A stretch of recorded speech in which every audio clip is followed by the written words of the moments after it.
It was supposed to be a celebration, but from the moment I walked into the country club, I knew it wasn't for me. The chandeliers were crystal, the tablecloths ivory white. Lorraine had spared no expense, and no opportunity to remind everyone who paid for it.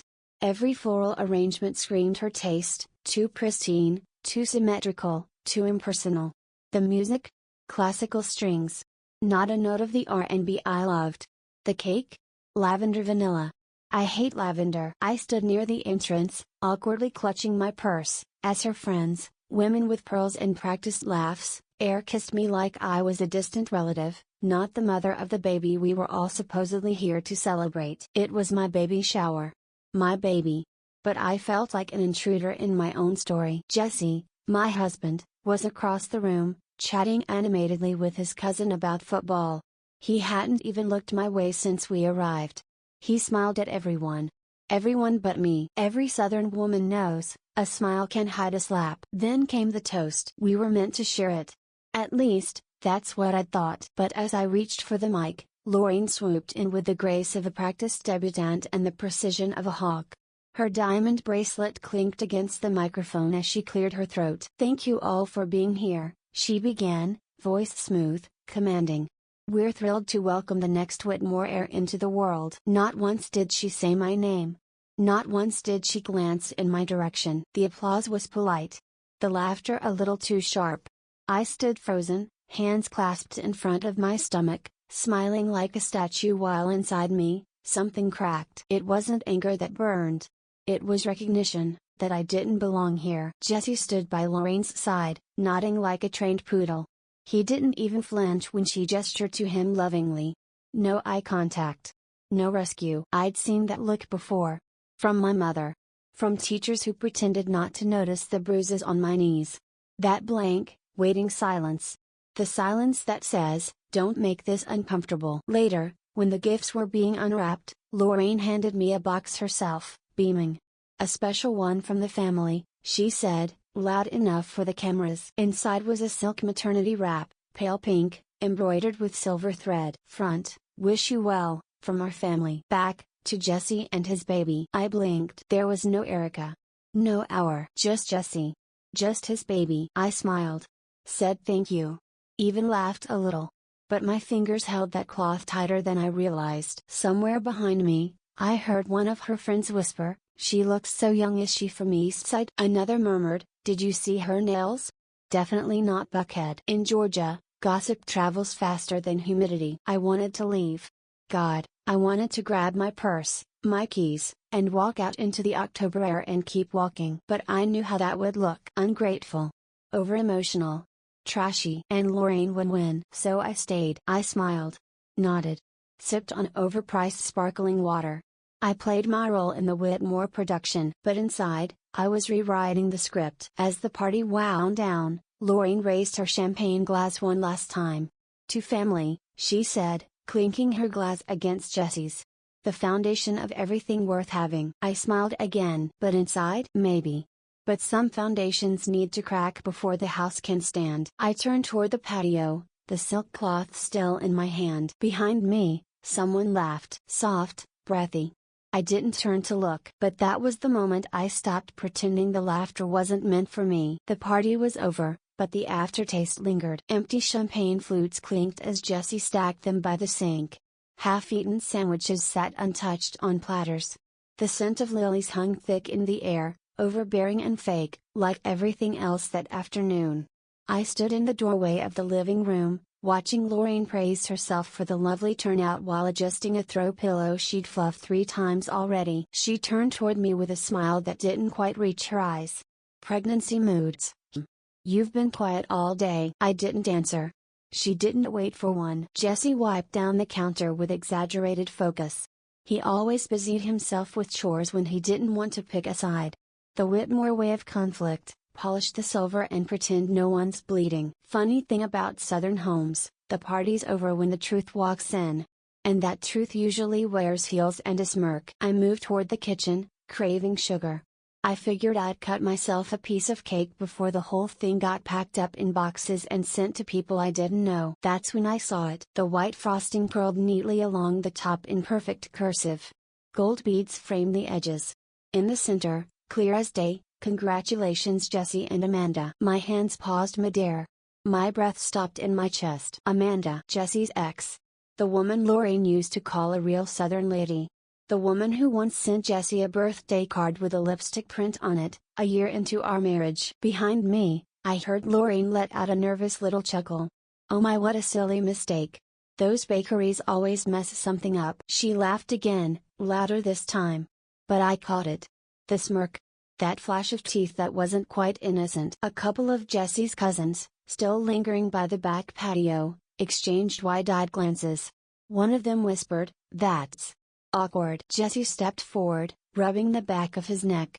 "Mom probably gave them the wrong name.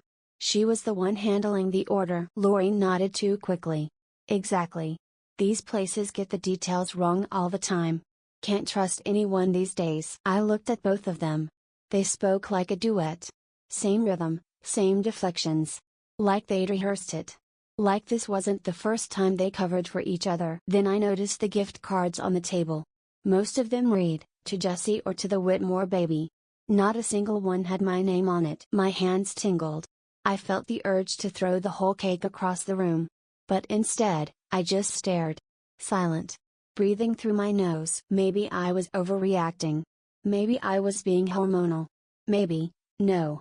That's what they wanted me to think. A line from an old Eleanor Roosevelt quote drifted through my mind: "No one can make you feel inferior without your consent." I smiled. Then I reached for a knife. While they laughed and refilled glasses, I quietly cut a corner of the cake, the one with Amanda piped in cursive. I placed it in a Tupperware box, then carefully trimmed out the offensive name from the main piece. I wrapped the rest in foil and slid it into the fridge. It wasn't much. But it was mine. They wouldn't see me? Fine. But I'd make damn sure they couldn't erase me. The house eventually quieted. Jesse was already in the shower. Lorraine retreated to her wine and grief novels in the den. I took the Tupperware with the cutout piece and sat on the edge of the bed, watching the frosting melt slightly along the edge. I didn't eat it. Later that night, as I lay in bed with the lights off, my phone buzzed. Photos from the party were already online. Posted by Lorraine. Every picture showed Jesse, laughing, shaking hands, holding gifts. Lorraine in every frame, perfectly posed. Not one picture of me. The captions? "So proud of our Jesse. The Whitmore legacy continues." The comment section filled up fast. "He'll make a great dad. What a beautiful family." My name didn't appear once. The same laugh from earlier, light, cutting, dismissive, echoed in my mind as I scrolled. I read and reread the comments. My heart beat slow and hollow in my chest. That was the night I realized being silent wasn't the same as being safe. Morning sunlight spilled through my kitchen blinds, but it didn't bring warmth. I sat at the small wooden table, coffee untouched, staring at the silk cloth folded neatly beside my mug. The embroidery shimmered faintly in the light. "Wish you well, from our family." I traced the thread with my finger, wondering when I started believing R didn't include me. The house was still. Even the refrigerator hummed softer, as if it knew to stay quiet. My phone buzzed beside the mug, another notification, another tag from last night's party. Every photo glowed with smiles, crystal glasses, and Southern perfection. Jesse Whitmore Jr. laughing. Lorraine posing with friends. Not a single one with me. I scrolled slowly, the ache settling deep. When you're invisible to your own table, I thought, you start believing the illusion. I looked around my own dining room, the chipped paint, the framed sonogram still waiting to be hung. Somehow this house felt more honest than the mansion I'd stood in yesterday. I shut my phone off and tried to breathe through the quiet. But quiet has a weight. And that morning, it pressed down hard. Later, I opened my laptop to send thank you emails. I wanted to do it properly, to keep things civil, as Lorraine liked to say. I typed the subject line, "Thank you for attending our shower." But before I could hit send, a photo caught my eye on the club's Facebook page. There it was, the engraved silver baby spoon set I'd bought for Lorraine. My gift. The caption read, "From Amanda Whitmore, a timeless gesture." Amanda. Again. My heart thudded once, hard enough to make my vision blur for a second. The post had a dozen likes already. Lorraine's comment sat right beneath it. "Amanda always had such taste." I leaned back in my chair. The silence in my kitchen was deafening. I remembered standing across the room yesterday when that same box was unwrapped. A woman next to me whispered, "What a lovely gift. Who are you again?" Humiliation has a strange texture. It's soft at first, almost bearable, then it sharpens until it cuts. I didn't yell. Didn't text Jessie. I simply closed the laptop, one finger pressing the lid slowly until it clicked shut. The sound was final, like a seal on something I could never unsee. I stayed still for a long time. Just breathing. The kind of breathing that feels like it's keeping you from breaking in half. By late morning, I drove to the Whitmore estate for their usual Sunday brunch. My hands gripped the steering wheel tighter than I meant to. The driveway was lined with hydrangeas, pink and white, too perfect to be real. Inside, laughter carried from the dining hall. Lorraine greeted guests like a queen hosting a court, every smile measured, every touch deliberate. She spotted me near the doorway, waved me over with a manicured hand. "Darling," she said, leaning close enough for her perfume to fill my throat, "you'll always be welcome here. But we all know you'll never be one of us." She smiled as she said it. The kind of smile that's meant to be remembered. A woman standing near the kitchen door froze mid-step. Our eyes met. She gave me a look I'd seen before, pity disguised as kindness. I hated it more than the words themselves. I straightened my shoulders, met Lorraine's gaze, and answered softly, "Thank you for the reminder." Then I walked past her, calm and steady, even though every cell in me burned. Back home, I didn't cry. I didn't scream. I sat at my desk and opened my journal. My handwriting was shaky at first, but it steadied with every sentence. I refuse to be erased. But I won't beg for space that should already be mine. I searched for strength, not sympathy. I found a quote from Maya Angelou that I'd once saved: "When someone shows you who they are, believe them the first time." I wrote it at the top of the page. Underneath, I drafted an email to Jessie: "We need to define our alignment, not your mother's version of ours." Then I opened a blank document and created a list: how many times I was tagged in photos, mentioned in family emails, included in events. A record of absence. It felt cold, methodical. But necessary. If silence was my only weapon, I'd learn to sharpen it. Night fell before I realized I hadn't eaten. My phone pinged again, a shared photo album from Lorraine. I opened it, scrolling slowly. Every image from that morning's brunch. Lorraine's friends. Jesse laughing beside his mother. Even Amanda's children, smiling in some old group shot. But not one picture of me. I looked at the silk cloth still folded on the table. I unfolded it carefully, smoothing the fabric beneath the light. The silver threads glimmered, perfect and false. "You gave me the first word," I whispered, voice low and steady. "Now I'll supply the rest of the sentence." Then I closed the laptop, the screen going dark in front of me. 2 nights later, I pulled into the Whitmore estate, headlights brushing the stone columns and ivy-covered gates like a stage light announcing someone out of place. The invitation in my hand was heavy stock paper, too stiff to feel sincere. It read, "Whitmore Estate, Appreciation Dinner for our family and friends." Underneath, where names were handwritten in curling script, mine read, "Callie Mae Dunbar plus guest, if you have one." I stared at the last 4 words until they blurred. Inside, everything smelled like old money and fresh roses. The foyer buzzed softly with polite laughter and the clinking of wine glasses.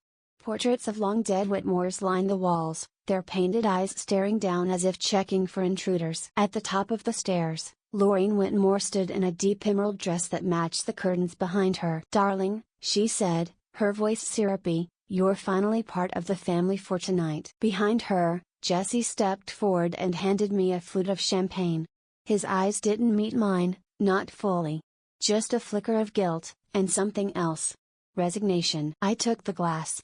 I came here for dinner, I thought, not a subtle takeover. The dining room was candle-lit, polished, stiff. Napkins folded like swans. Lorraine sat at the head of the table, Jessie and I flanked her left and right. Mid-meal, between the roasted duck and lemon tart, she stood. "I'd like to offer a toast," she said, raising her glass. "To the Whitmore legacy, growing stronger, thanks to our newest stakeholder." She looked straight at me. A thin folder appeared beside my plate. Another was passed quietly to Jessie. "Family expansion plan," she said, almost too casually. "An investment opportunity, dear. Just a formality, of course. The top page had my full name, Callie Mae Dunbar, proposed beneficiary. Below it, charts, stock projections, estate shares. My stomach turned. This wasn't a dinner. It was a business deal with dessert. I flipped the folder closed. Jesse said nothing. They didn't invite me to belong, they invited me to bind. You didn't come this far to only come this far. The phrase flashed in my mind, something I'd read once during a long night of doubt. I leaned back in my chair, letting the wood catch my spine. The silver fork in my hand didn't tremble. I set it down carefully. "Thank you," I said calmly, "for the invitation." Lorraine smiled like a chess master watching a pawn advance. "I value belonging," I added. "But I won't buy in just to belong." Silence. A waiter paused mid-pour. Lorraine's face didn't move, but her grip on the wineglass tightened. I pushed the folder gently aside. "I'll pass." Across the table, someone cleared their throat. Someone else looked down into their plate. The silence dragged. I stayed steady. The photo album with my missing face still sat upstairs, unopened. The digital stock certificate I quietly secured last week sat in my email, untouched. I carried both truths in my mind. They don't define my value, I told myself. I do. After dinner, I walked the estate's hallway alone. The portraits on the walls seemed more curious now. Less judging. Or maybe I just stopped needing their approval. I passed a mirror. Paused. Checked my reflection. Pregnant. Still. Steady. Present. Behind me, the door clicked shut.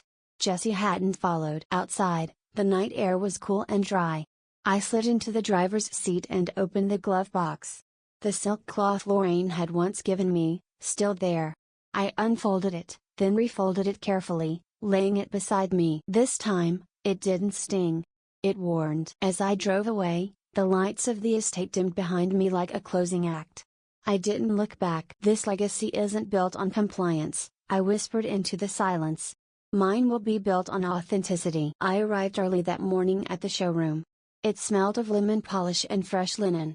Sunlight streamed across the glass table displays filled with crystal, silver napkin rings, monogrammed ribbons. I wore a navy blazer and jeans, low heels, hair tied back, professional but simple. I was there to finalize the baby shower pickups. My name was on every invoice. I owned the transaction. But I didn't own the room. A young staffer, new, maybe barely 20, looked up from behind the counter and smiled. "Hey. You here to help set up?" I paused. Just a beat too long. "No," I said, slow and quiet. "I'm the one who placed the order." He blinked. "Oh. Sorry, ma'am." He looked down, embarrassed. I kept walking. My heels clicked on the floor, sharp and alone. Inside, the decorators were packing my vision into tissue paper and bubble wrap. None of it had my name. Not on the signage, not on the cards. No Callie's theme. No from Callie. I stood beside my own designs like a stranger browsing someone else's life. I caught my reflection in the glass, posture straight, face steady, eyes tired. There's a difference between being unseen and being looked through. This was the latter. By midday, the delivery van pulled into our driveway. I stepped outside just as the driver wheeled out the cake box, big and white with gold trim. I thanked him, wheeled it inside, peeled back the lid to check the icing. "Welcome Whitmore baby, with love, the Whitmore family." No Callie. No Jesse. Just them. Again. I stared at the cursive. Took a photo. My phone buzzed, a text from Jesse's sister. "Mom says thanks again for helping, Callie. Everything looks perfect." I didn't reply right away. I held the phone in my palm until the screen dimmed.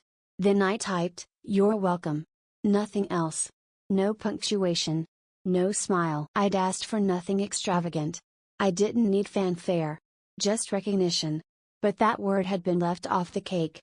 Deliberately, I think. "They won't say my name," I told myself, "so I'll make sure they learn to spell it." That afternoon, I sat in my home office, pulled up the certificate from the estate dinner. The shares, the documents, still in draft. Still unsigned. I opened a new doc. Typed slowly, "Jesse, we need to decide who writes our story, your family, or us." I didn't send it yet. Instead, I checked the security cam footage from the showroom. There it was. The young man, asking if I was there to help. A moment in time, but it stung. I printed a still frame from it and placed it on my desk. Next to it, I laid the unsigned certificate. 2 moments, one erasing, one offering power. One pretending I didn't belong. One trying to buy my silence. My grandmother's words came to me again, like they always did when the world tried to shrink me. You either take your seat or someone else will put you in the back row. I called Jessie. Straightforward. Dinner's off, I said. I'll meet you later. Click. Late that night, I walked back downstairs for some water. The cake box sat open on the counter, a half-empty tray now. But something was missing. The inscription panel, the top of the cake with the message, was gone. I found it in the kitchen trash, folded in half, buttercream smudged but the words still legible. I pulled it out. Rinsed it gently. Let it dry. Then I slid it into a clear acrylic frame and placed it on my desk beside the printed photo. Below it, I scribbled on a sticky note, I matter. The house was quiet. No one had noticed I'd retrieved it. Maybe they thought I wouldn't. Maybe they thought I wouldn't care. My hand rested on my belly. The baby kicked. A small push, but sure. I whispered, don't worry. I'll speak for both of us. I stepped out onto the balcony. The skyline shimmered across Atlanta. Lights blinking like quiet affirmations. Somewhere in those buildings, women like me were standing up in small ways. A name left off a cake. A signature not yet given. A woman who'd stayed silent long enough. I pulled into the estate's circular drive at 8:15 a.m., early enough that the fountains were still trickling and the valet hadn't arrived yet. The air held that quiet hush of before everything else, and I liked that. I carried the folder from dinner and the screenshot from the showroom, 2 small things weighing big in my bag. When I stepped through the front doors, the portraits of my husband's ancestors leaned over me like silent jurors, eyes paint thin, expressions carved in oak. Lorraine stood at the top of the stairs, perfect in her posture and her emerald gown. Her voice echoed, Callie, welcome to where decisions are made. The tone was polite, but her eyes were calculating. I reminded myself of a quote I'd read, if you are offered a seat on a rocket ship, don't ask what seat. Just get on. My inner voice answered back, I've already got the ticket. Now I need the launch code. The conference room doors open wide. I stepped inside and stopped. One wall held maybe 200 photos, Whitmore weddings, business galas, family retreats, every smiling face was part of the old story. I scanned the board looking for us. A secluded little plaque in brass, Whitmore Legacy Trust 2026. My pulse caught. I turned to Jesse and quietly asked, is this our photo on the board? He shook his head. I felt something hollow open inside. I reached into my bag, pulled the wedding photo he insisted we print. I handed it over. It never got framed. Lorraine cleared her throat. It's time to update our board and our legacy, she said. The folder beside my plate suddenly looked like a leash. I thought, I didn't come to sit in the legacy. I came to write a new one. The meeting began in earnest. Right then, my phone buzzed. I glanced at the subject, FW, she's used to being ignored. I swallowed. This was a forwarded text I had sent Jesse months ago, between us, in private. Now it was in the folder, alongside their documents. I cleared my throat. If you're reviewing who sits at the table, I should probably ask one question first, why did you share my message without asking? Silence dropped like midnight. Lorraine's smile faltered. Guests shifted uncomfortably in their seats. I opened my phone and projected the screenshot. Here it is. Timestamp. Recipient. Entire chain. The room held its breath. For years I'd felt ghost thin in rooms like this. Now I was visible. Control didn't arrive all at once. It crept in through moments like this. At the door, the board secretary handed me a folder. The title, Callie Mae Dunbar, Proposed Shareholder Agreement. My name in bold. A clause, Whitmore Legacy Trust, subject to board approval. I flipped it open just long enough to read that they weren't asking if I belonged, they were deciding how much I'd pay to stay. I stepped into the car and exhaled. As the gates closed behind me, a thought came clear, I came here to prove I belonged. They asked me to prove I belonged on their terms. Now, I'll show them I belong, and on mine. The night air was heavy with perfume and pride when I stepped through the doors of the Whitmore estate. The chandeliers glimmered like 1,000 expectations hanging above us. My black gown flowed to the floor, simple, direct, chosen by me. Every other woman in the room looked dipped in silver, uniform, as if someone had written the dress code to match the family's image.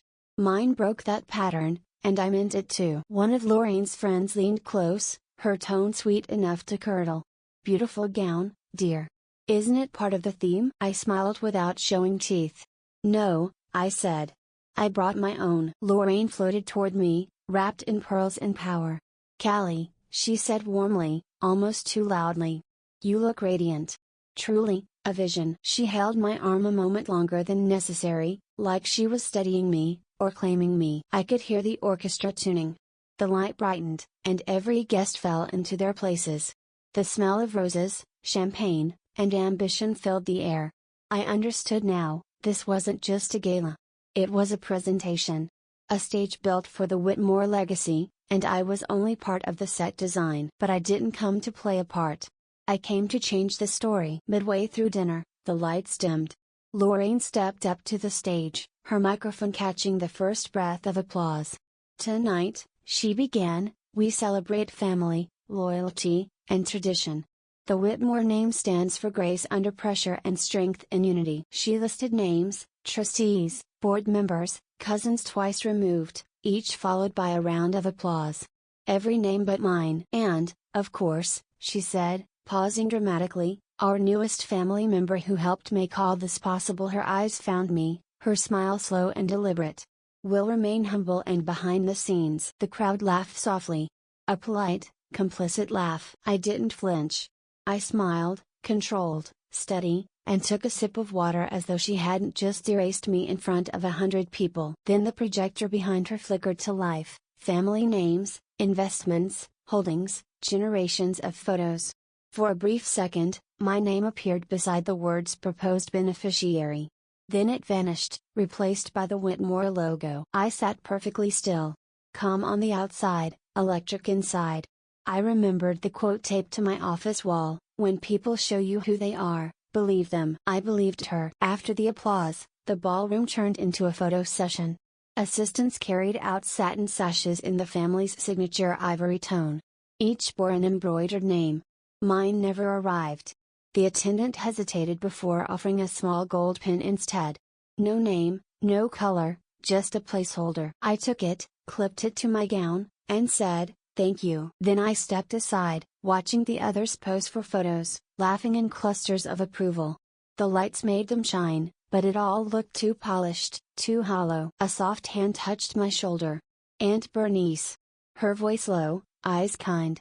"You're already wearing your own sash, Callie." For a moment, I didn't understand. Then I saw her look, not pity, not defiance, but quiet respect. I smiled. Maybe it's better this way. Across the room, Lorraine met my eyes. She caught the smile and didn't like it. Her jaw tightened. That alone felt like a small victory. I decided then, I'd keep the pin. Not as a reminder of what I wasn't given, but of what I no longer needed. "You deserve better," Aunt Bernice whispered before she turned away. Her words stayed with me longer than any toast or speech that night. By the time the gala ended, I learned more about power than any book could teach. You don't take it from people like them. You simply stop asking for it. Outside, the air felt cooler. I slipped into my car, the quiet hum of the engine cutting through the lingering noise of laughter from the ballroom. The phone on the passenger seat buzzed. "Mom, Whitmore Estate." I watched it ring once, twice. Then I pressed end. No explanation needed. The streetlights passed in a slow rhythm as I drove home. My hand rested on my stomach, the baby shifting gently beneath my palm. I reached into the glove box, pulled out the folded silk cloth, the one embroidered with "Wish you well," from our family. I smoothed it over my belly, the words glinting faintly in the dashboard light. "From my family now," I whispered. The estate lights faded behind me, shrinking into the rearview mirror until they were nothing more than a distant shimmer. I had walked in under their chandeliers. I walked out carrying my own light. Spring arrived slow and gentle. That morning, sunlight spilled across the porch, warming the faded wood beneath my bare feet. I sat quietly with a cup of lukewarm decaf, the kind I never thought I'd get used to. The baby monitor on the table buzzed softly with my daughter's breathing, steady, safe. The bump was gone, but she remained. Inside. Everything about her felt like a fresh start. I reached for the file folder beside me, flipping through the last of the trust paperwork. The same certificate they once used to humiliate me now carried her name, the Olivia Fund. A college seed, titled after my mother, not theirs. The irony didn't escape me. What they handed me as a tool for silence became the root of her independence. The soil by the porch steps was still damp from yesterday's rain. I stood, watering the tiny garden we planted last week. Peppers, basil, tomatoes, nothing fancy. Just something to grow with her. Something to show her we build what we need. Sometimes you bloom after winter, I whispered, half to myself, half to her. Later that week, a certified envelope arrived. Lorraine's handwriting on the front. I already knew what it was before I opened it. No apology. Just a polished letter filled with formal language, ending with an invitation to a family reconnection gathering. I took a breath, grabbed a pen, and wrote back. I appreciate all that taught me strength, I started. But I won't be joining any event where dignity is negotiable. I included a photo of Olivia, sleeping, peaceful, unaware of the chaos that once swirled around her name. You're welcome to meet her on equal terms, I added. Then I sealed the letter, left off a return address, and walked it down to the mailbox. Dropping it in, I felt something shift. Not anger. Not triumph. Just a quiet exhale, like placing a book back on a shelf, knowing you'd never need to reread that chapter again. A few days later, I walked into the space I'd turned into my home office. Small room. Big windows. On one shelf sat a framed version of the stock certificate. Next to it, my MBA diploma. I'd gone back online to finish it between feedings and nap times. I powered up the laptop and opened a new document, the baby shower that made me. Not a tell-all. Not revenge. Just truth.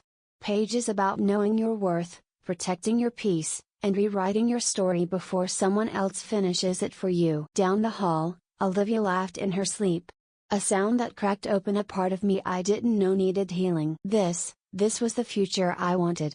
One I built on honesty, not inheritance. That Sunday, I hosted brunch. No silver trays or champagne pyramids. Just pancakes, fruit bowls, and coffee that was always warm. The table was full, my old mentor, a couple of women from my support group, and neighbors who didn't ask who I married but asked how I was really doing. Above the fireplace hung a quote in a wooden frame, "Family isn't always blood. It's who builds you, not who breaks you." I passed out booklets I'd printed on my home printer, 10 lessons from a woman mocked at her own shower. The last line read, "When they wrote you off, write yourself in." After everyone left, I cleaned up the dishes, checked on Olivia, and sat down on the porch again. Same chair. Different woman. There was no drama. No performance. Just a woman with her own last name, her own story, and her own quiet. This wasn't the end of the story. Just the end of their chapter in mine.